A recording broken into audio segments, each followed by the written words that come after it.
Welcome to the Asset Optics Quick Start Learning Series. This will be the first of 2 sessions dedicated to asset and work management. There are 3 learning objectives for this session. 1, to gain a basic understanding of the data model for asset management. 2, to learn the same for work management. 3, to learn the definitions of the work order statuses and the standard work order status flow. We'll start with definitions. An asset tag record is used to represent a piece of equipment, a building, a vehicle. These are physical entities. An asset tag can also be used to represent locations, which are logical entities. Meters are associated with assets and are used to track actual usage, which is recorded as meter readings. Assets can be organized into asset groups. You can also use asset groups to organize bills of materials, which are lists of repair parts needed to service an asset, model work orders, which are predefined template work orders. You may previously refer to these as job plans, and standard work tasks, which are predefined work instructions that can be applied to a work order. You should think of an asset group as a specific make, model of an asset, since the repair parts and work instructions are likely to be model dependent. If we take a brief look at the data model, you can see how objects are organized. If you don't have any past experience understanding database models, don't worry. It's really only important to understand the big picture. The data model defines the relationships of the objects. Think records of data to each other. A lookup relationship is where you look up and reference one record to another. An example of this would be when you're on an asset tag and you look up and link an account. A master detail relationship is where the child record can only exist if the parent record exists. An example of this would be meter readings for a meter. If you delete the parent record in a master detail relationship, all of the child records will be deleted, whereas for a lookup relationship, that won't happen. As an example, if you delete a meter, the meter reading for that meter will be deleted. But if you were to delete an account, it would not delete the asset records linked to the account. Lookup versus master detail relationships are defined as LU on the lines that join versus MD that are on the lines that join the different objects. Most of the relationships to an asset tag are lookup. An asset tag can have many meters, and you can record many meter readings for a specific meter. If the assets that you own, that you maintain, are owned, operated, or otherwise just assigned to a customer, there's a lookup to the account object from the asset tag to record that particular account.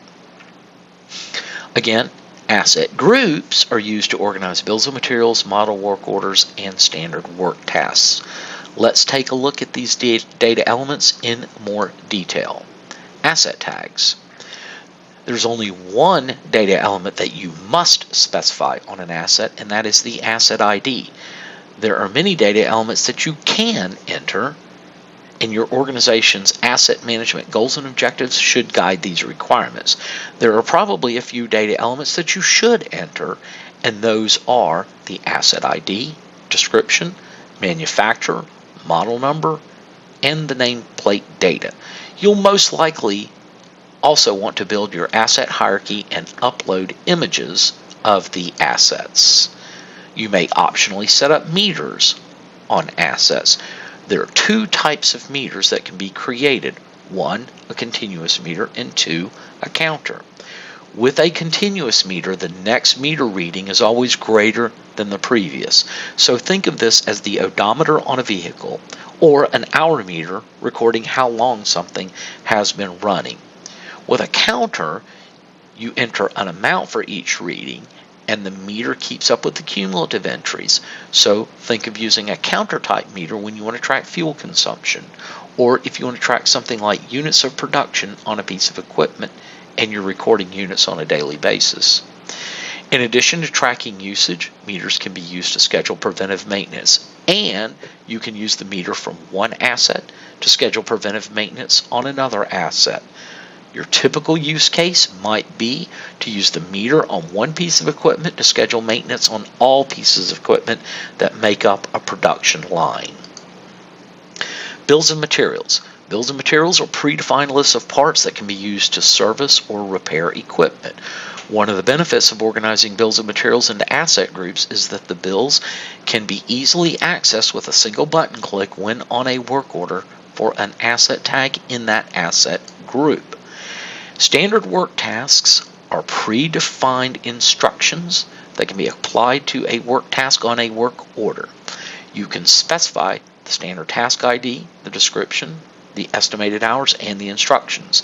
The instructions can contain formatted text and embedded images and URLs. You can also enter a checklist of items in the form of a standard work task step. When the user navigates through the work task step, they can check a checkbox to indicate that the step is complete.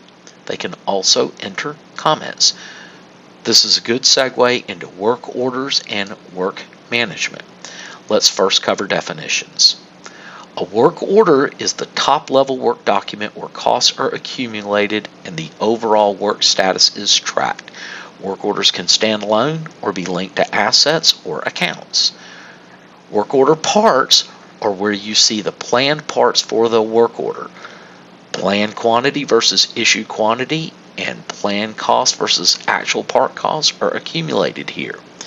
If you plan parts to a work order, when the work order is released, the planned parts will put a demand on inventory, and if you don't have enough stock, you can automatically generate purchase requisitions for the needed stock item inventory.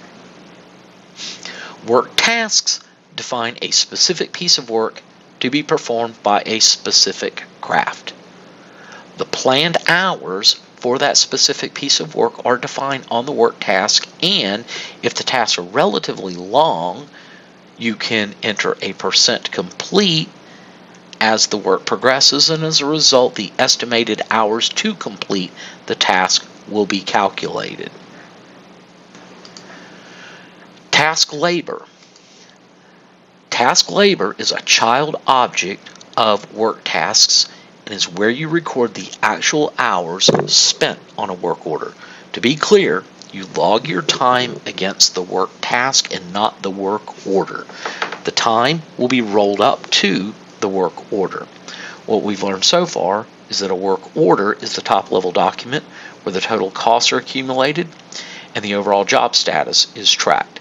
The work task represents what work is being done, and the work task can be built from a predefined standard work task. Lastly, a work assignment defines who is doing what and optionally when.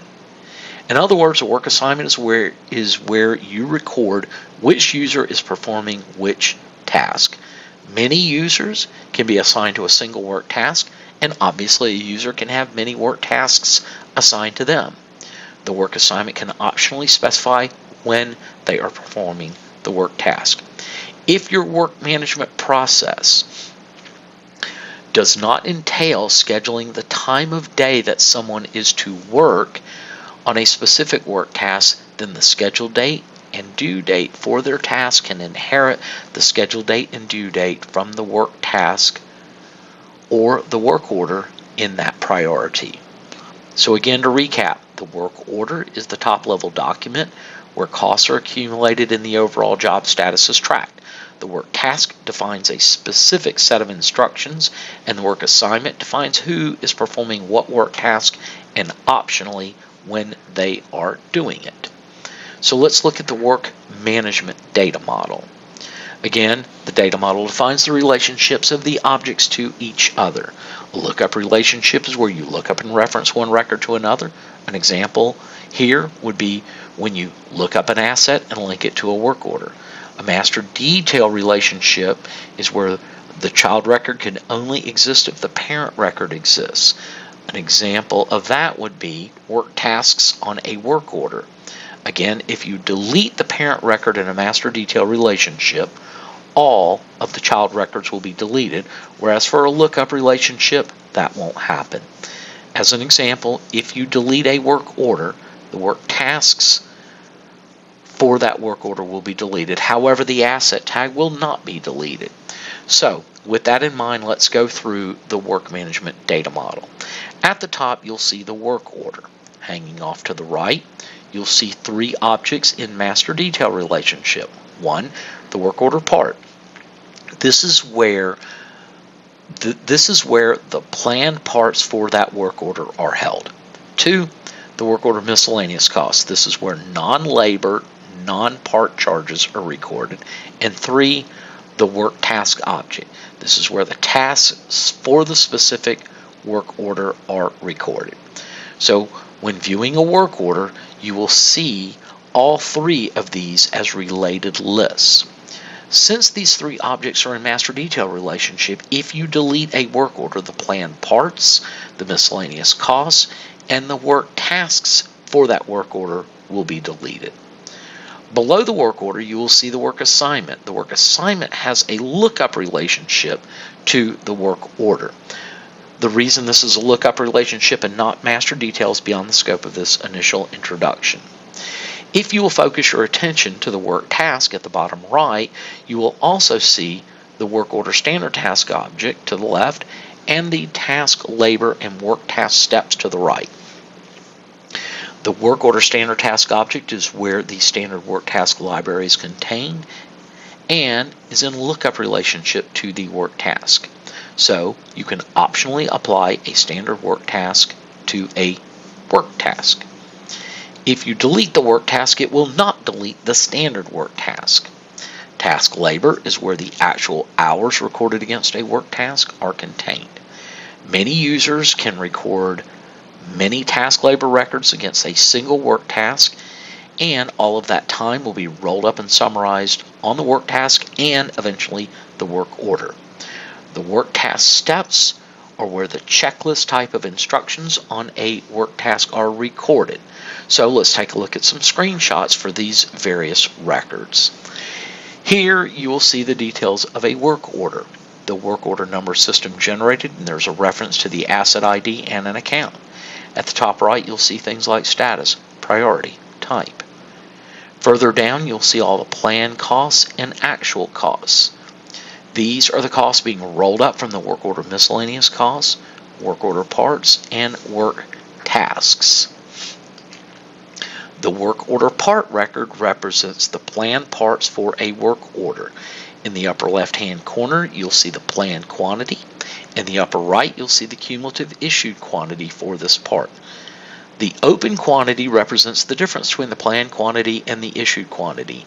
And if the work order is either in ready to schedule, scheduled, or in progress status, then the open quantity will be reflected in the open commit quantity, and thus demand will be placed on inventory for this part.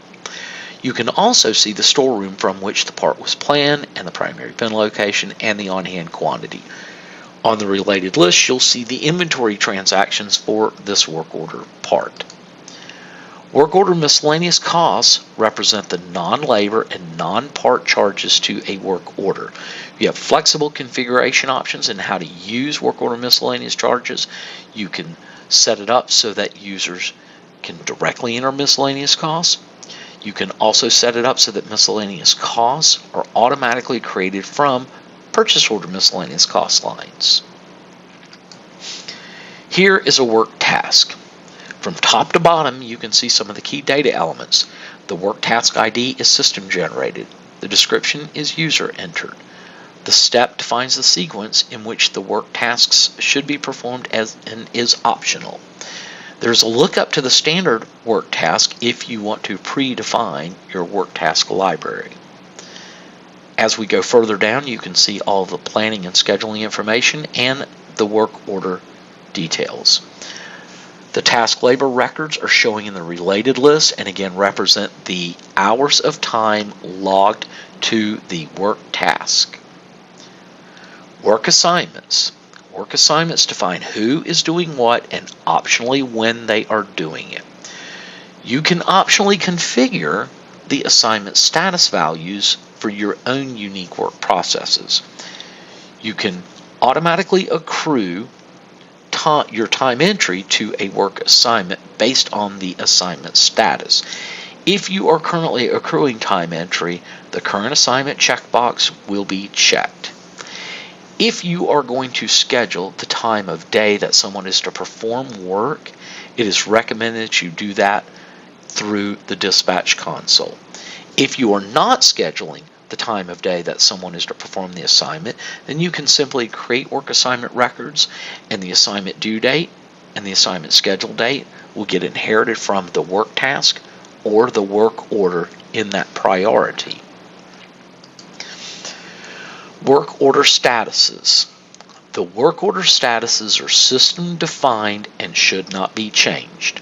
From left to right, you'll see requests waiting approval and rejected. These statuses are reserved for work requests while the remainder are applied to work orders. Your system administrator can optionally reconfigure the standard work order status flow. Approved typically means that the work order just came out of the approval process. In planning means when the work order is being planned. What is planning? We can spend a lot of time on this topic, but to summarize, it is define the scope of the work, write instructions on how to perform the work, define the tools that are needed, identify what parts are needed, define what crafts are required to do the work, in addition to other things like job safety analysis, gathering drawings, etc. There's quite a bit of things that can roll up into planning. Ready to schedule means that planning has been finished and the work order is now in the scheduling queue. It does not mean that you have all the available resources to perform the job. Securing and coordinating all the required resources, more specifically parts, labor, tools, access to assets, is the process of scheduling. Scheduled means you have now identified dates and times for the work to be performed. In progress means the job has started. Completed means the physical work has been done. Closed is optional and typically means any post-completion review processes are now finished. Two of the most important things to understand about statuses are, one, when you can book time to a work order. By default, that is when the work order is ready to schedule, scheduled, in progress, or completed status. This, however, can be controlled by your system administrator. And two, when the planned parts on a work order will create a demand on inventory. As earlier stated, if the work order is in a ready to schedule, scheduled, or in progress status, then the parts that are planned on the work order will put a demand on inventory. If you complete the work order and do not issue the parts, any demand for open parts will be released. This concludes session 1. You should now have a basic understanding of the object definitions and relationships for asset and work management. You should also have a basic understanding of work order statuses and their impact upon inventory management.